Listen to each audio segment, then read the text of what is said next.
हाँ जी, आप अपना सेल फोन कहाँ रखते हैं? तो मैक्सिमम लोगों का आंसर आएगा पॉकेट में। तो मुझे आप बताइए, पॉकेट और सेल फोन के बीच में किसी भी प्रकार का कोई गैप रहता है क्या? ना जी ना, बिल्कुल भी नहीं रहता।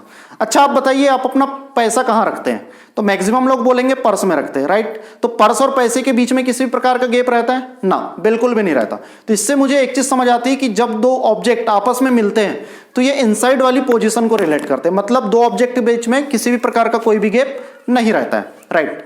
यदि मैं आपसे पूछूं आप और आपका घर है कहां, तो स्वाभाविक सी बात है कि मेरे ऊपर जो ये दिख रहा है छत हो गई, ठीक है, आजू बाजू ये वॉल नजर आ रही है और नीचे पे क्या है? फ्लोर। तो इससे एक चीज समझ आ रहा है, जो मेरे ऊपर जो छत बनी हुई है ये मेरे इनक्लोज्ड है, राइट? ठीक है, मुझे कवर करने की कोशिश कर रही है और इसी कमरे के बीच में कहीं ना कहीं मैं बैठा हूं। तो इससे एक चीज मुझे समझ आ रहा है कि सराउंडिंग वाली फीलिंग को क्रिएट कर रहा है, राइट? चलिए तीसरा, यदि मैं आपसे क्वेश्चन पूछूं कि जब बरसात में पानी गिरता है और गिरता है, बहता है और वहां जाकर के रुक जाता है जहां पर कोई भी खाली स्थान दिखता है, गड्ढा दिखता है, ऑटोमेटिकली कोई पर्सन आता है और गड्ढे के ऊपर पैर मंडाता है तो छपाक की आवाज आती है। तो इससे एक चीज समझ आ रहा है कि गड्ढे के ऊपर जब कोई व्यक्ति जाकर के पड़ा तो सबमर्ज की स्थिति हुई, मतलब जाकर के वहां पर जाकर के क्या हो गया? क्लोज हो गया। तो इसी गुप्तगू के साथ आप सभी को मेरा सादर प्रणाम। दोस्तों आज मैं आपके साथ डिस्कस करने वाला हूं इन और ऑन की कहानी मेरी अपनी जुबानी।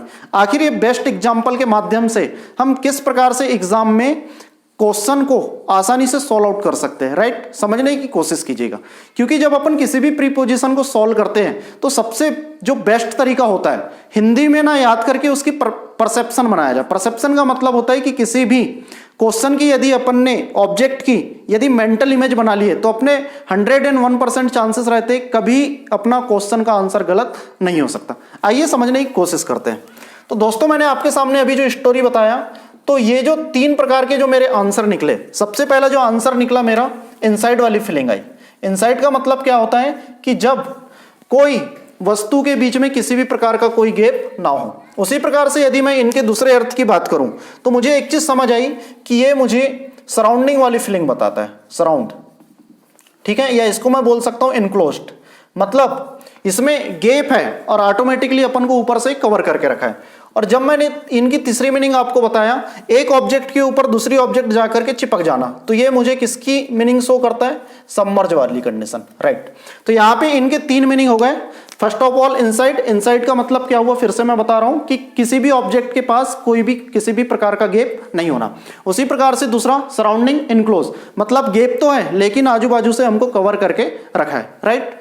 तीसरी मैंने आपको बताया सबमर्ज, एक वस्तु जाकर के दूसरे में जाकर के मंड जाना, वही क्या कहलाती है? अपनी सबमर्ज। चलिए इसी गुप्तगू के साथ आगे मैं बढ़ाने की कोशिश करूं तो मैं आपको ऑन प्रीपोजिशन के बारे में बताता हूं। तो दोस्तों आप सभी को पता है जो ऑन प्रीपोजिशन होती है इसका प्रयोग हम कॉन्टेक्ट ऑफ सरफेस के लिए करते हैं। यदि मैं बात करूं कॉन्टेक्ट ऑफ सरफेस का मतलब एक किसी सरफेस प्लेन पर आकर के दूसरी वस्तु का इस प्रकार से मंड जाना, ये हमारा किसके लिए यूज होता है? ऑन के लिए यूज होता है, ठीक है? तो यदि मैं इसको लिखना चाहूं तो इसको मैं बोल सकता हूं कि कॉन्टेक्ट ऑफ सरफेस के लिए हम ऑन का प्रयोग करते हैं। अब ये बात होती है कॉन्टेक्ट ऑफ सरफेस, तो कॉन्टेक्ट ऑफ सरफेस आपको वर्टिकली भी हो सकता है और हॉरिजेंटली भी हो सकता है।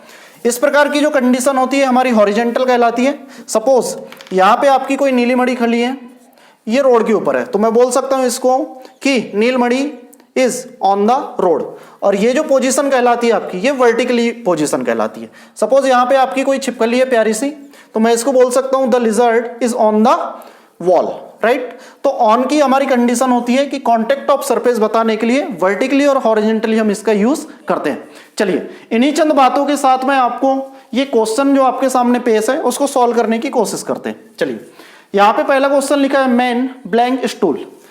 चलिए ये very very most important question, कई व्यक्ति जाकर के स्टूडेंट अच्छे इसमें फेल हो जाते हैं। चलिए आपके सामने मैं एक छोटी सी स्टूल बनाता हूं, ध्यान दीजिएगा। यहां पे सपोज मैं आपके सामने यहां पे एक स्टूल ड्रॉ किया, आप घर में बना सकते हैं आराम से इस पे बैठ के, ठीक है? ये आपके मैंने स्टूल बनाया है यहां पे, राइट? समझने की कोशिश कीजिएगा, ये स्टूल है। तो स्वाभाविक सी बात है कि जब कोई मैन आकर के स्टूल पर बैठेगा तो क्या होगा? उनके बीच में कॉन्टेक्ट ऑफ सरफेस होगा। तो मैंने आपको बताया कॉन्टेक्ट ऑफ सरफेस के लिए अपन किसका प्रयोग करते हैं? ऑन का। तो आंसर हो गया मैन ऑन स्टूल। अगला लिखा है मैन ब्लैंक चेयर। अब मैंने क्या किया, इसकी एक बैकरेस्ट बनाने की कोशिश करता हूं, ठीक है? यहां पे मैं इसकी एक बैकरेस्ट बनाता हूं इस प्रकार से, राइट? चलिए अब उसी प्रकार से यदि मैं इसकी आर्मर रेस्ट बनाना चाहूं, ठीक है, चलिए आर्मरेस्ट बनाना चाहूं तो क्या समझ आ रहा है आप लोगों को? अच्छा चलिए, आपने फिल्मों में देखा होगा इस प्रकार से यहाँ पे कुछ लगा रहता है, राइट। तो आप देख पा रहे होंगे यहाँ पे कि ये जो चेयर है, राइट, क्या बन गई अब स्टूल से चेयर। तो यहाँ इसका बैक रेस्ट भी हो गया, आर्म रेस्ट भी हो गया और नीचे पर ये लगी है। तो स्वाभाविक सी बात है कि जब कोई पर्सन इस पे बैठेगा तो इसमें एक इनक्लोज वाली फीलिंग होगी, सराउंडिंग वाली होगी, मतलब वो चारों साइड से क्या हो चुका है, घिर चुका है। तो मैंने आपको बताया कि सराउंडिंग और इनक्लोज के लिए हम किसका प्रयोग करते हैं, इसमें इन का प्रयोग करते हैं, राइट। तो इसमें हो गया मेन इन चेयर। अच्छे अच्छे क्वेश्चन इसको गलत कर देते हैं बच्चे, तो इसको ध्यान दीजिएगा। इसमें सराउंडिंग इनक्लोज वाली फीलिंग है, इसलिए हम इसमें किसका प्रयोग करेंगे, इन का प्रयोग करेंगे, राइट। चलिए, यदि सपोज ये चेयर के ऊपर व्यक्ति बैठा नहीं रहता, यदि खड़े हुआ रहता, तो ऑटोमेटिकली हम इसमें इनका प्रयोग नहीं करते। यदि कोई व्यक्ति उस पर खड़ा है तो स्वाभाविक सी बात है कॉन्टेक्ट ऑफ सरफेस होगा, तो हम इसमें किसका प्रयोग करेंगे माय डियर, ऑन का प्रयोग करते हैं। लेकिन यहाँ पर बैठा हुआ इंसान है आराम से, इसलिए हम यहाँ पे किसका प्रयोग करें, यहाँ पे इनक्लोज वाली फीलिंग के लिए इनका। चलिए आगे यहाँ पर लिखा है मेन ब्लैंक फ्लोर। तो स्वाभाविक सी बात है कि जब भी कोई पर्सन फ्लोर में बैठने की कोशिश करेगा तो ऑटोमेटिकली उसमें क्या होगा, कॉन्टेक्ट ऑफ सरफेस। तो कॉन्टेक्ट ऑफ सरफेस के लिए अपन किसका प्रयोग करते हैं माय डियर, ऑन का। तो मेन ऑन फ्लोर। चलिए आगे यहाँ पे लिखा है मेन ब्लैंक रैप्ड। तो स्वाभाविक सी बात है, आप सभी को पता है कि पहले के जमाने में इस प्रकार से कुछ लकड़ी को लिया जाता था, इस प्रकार से लकड़ी ली जाती थी और ऑटोमेटिकली इसको रस्सी के माध्यम से बांध दिया जाता था, ठीक है। और यहाँ पे आपका कोई एक बंदा इस प्रकार से यहाँ पे इसको चलाने की कोशिश करता था। तो स्वाभाविक सी बात है, जब कोई बंदा रैप्ट के ऊपर बैठेगा तो उसमें क्या होगा, कॉन्टेक्ट ऑफ सरफेस होगा। तो कॉन्टेक्ट ऑफ सरफेस के लिए माय डियर किसका प्रयोग करते हैं हम यहाँ पे, ऑन का। अब मैंने क्या किया, इसकी साइड वॉल बना दिया। क्या बना दिया, यहां से मैंने इसकी साइड वॉल इस प्रकार से, ठीक, इस प्रकार से मैंने इसकी साइड वॉल बना दिया। तो ये किसका रूप धारण कर ली, मेरी बोट का। तो ऑटोमेटिकली ये बोट बन गई, मतलब ये चारों साइड से क्या हो गई, सराउंड की फीलिंग दे रहा है। तो जब भी कोई भी चीज सराउंड की फीलिंग देता है तो ऑटोमेटिकली हम इसमें किसका प्रयोग करते हैं, इनका। तो यहां पे लिखा हुआ है मेन ब्लैंक बोट, तो स्वाभाविक सी बात है इसमें क्या आएगा, इन, मेन इन बोट, क्योंकि वो हमारी सराउंडिंग वाली फीलिंग को सेटिस्फाई कर रहा है। चलिए आगे अपन देखते हैं मेन ब्लैंक बाइक, ठीक है। तो स्वाभाविक सी बात है, आपकी गाड़ी के ऊपर जब बैठते हो तो आपकी तशरीफ ही टिकती है, तो ऑटोमेटिकली क्या होगा, कॉन्टेक्ट ऑफ सरफेस। तो इसमें भी कॉन्टेक्ट ऑफ सरफेस के लिए हम किसका प्रयोग करते हैं माय डियर, ऑन का प्रयोग करते हैं। तो मेन ऑन बाइक। अगला लिखा हुआ है मेन ब्लैंक कार। चलिए, कार क्या होती है, स्टीयरिंग होती है, ठीक है, सीट होती है, ऊपर से छत रहती है, जी हाँ। लेकिन क्या करती है, चारों साइड से हमको सराउंडिंग वाली फीलिंग देती है, चारों साइड से इनक्लोज रहती है। तो जब भी इनक्लोज वाली बात होती है तो हम किसका बात करते हैं यहाँ पे, इनका। तो यहाँ पे क्या आएगा मेरा, मेन इन कार। गुड। चलिए अब यहाँ पे अगला सेंटेंस लिखा है मेन ब्लैंक बेड। अब मैंने इसके साथ कुछ वर्ड को जोड़ दिया है, ठीक है, सिट्स लिखा है, मेन सिट्स ब्लैंक बेड। तो स्वाभाविक सी बात है कि जब कोई बंदा किसी बेड के ऊपर बैठा है तो ऑटोमेटिकली क्या हो रहा है, कॉन्टेक्ट ऑफ सरफेस हो रहा है। वो किसका काम कर रहा है, मेरा फ्लोर का काम कर रहा है। तो ऑटोमेटिकली इसके लिए हम किसका प्रयोग करेंगे, ऑन का। उसी प्रकार से मेन ब्लैंक बेड वर्क्स। अब कोई बंदा बैठ करके या बंदी बैठ करके वहां पे कोई काम कर रही है, ठीक है, तो ऑटोमेटिकली बैठ करके कोई काम कर रही है तो उनके बीच में क्या होगा, कॉन्टेक्ट ऑफ सरफेस होगा बेड के बीच में। तो इसमें अपन किसका प्रयोग करेंगे, ऑन का, क्योंकि ये भी किसका रूप धारण कर चुका है, फ्लोर का। उसी प्रकार से यदि मैं बात करूं मेन बेड स्लिप्स, तो ऑटोमेटिकली बात है कि कोई व्यक्ति और स्लिप होने का काम कर रहा है, सो रहा है, तो ऑटोमेटिकली वो किसका रोल प्ले करेगा, इनक्लोज का, सराउंडिंग वाला। तो इसके लिए मैं किसका प्रयोग करूंगा यहाँ पे, इनका। तकाजे में जाकर के आप गलत मत कर देना।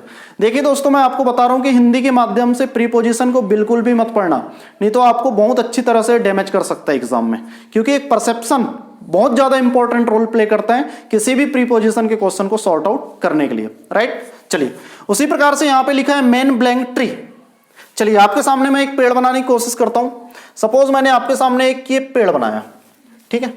चलिए सपोज मैं आपके सामने यहाँ पे एक पेड़ ड्रॉ करता हूं, ध्यान दीजिएगा। चलिए ठीक है, आपके सामने पेड़ बना हुआ है और यहाँ पे आपको कोई XY यहाँ पर बैठी हुई है, उदास है, ठीक है, स्वाभाविक सी बात।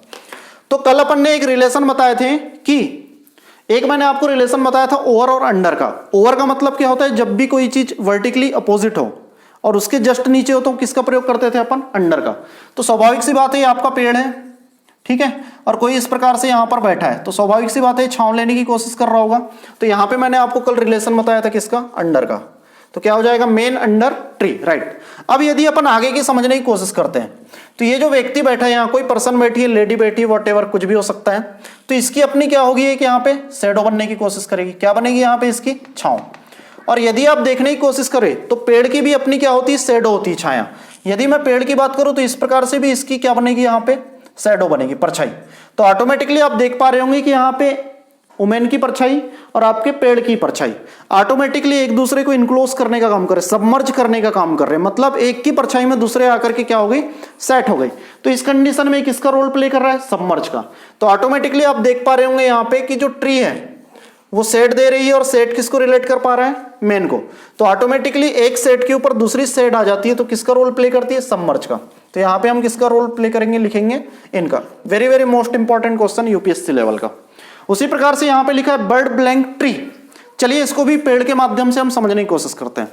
चलो यहाँ पे एक और पेड़ बनाता हूं मैं, ठीक है। आपके सामने ये पेड़ बना है इस प्रकार से। अब क्या बोल रहे हैं, यहाँ ट्री के ऊपर कोई बर्ड है, ठीक है। ये आपकी क्या हो गई, ट्री हो गई।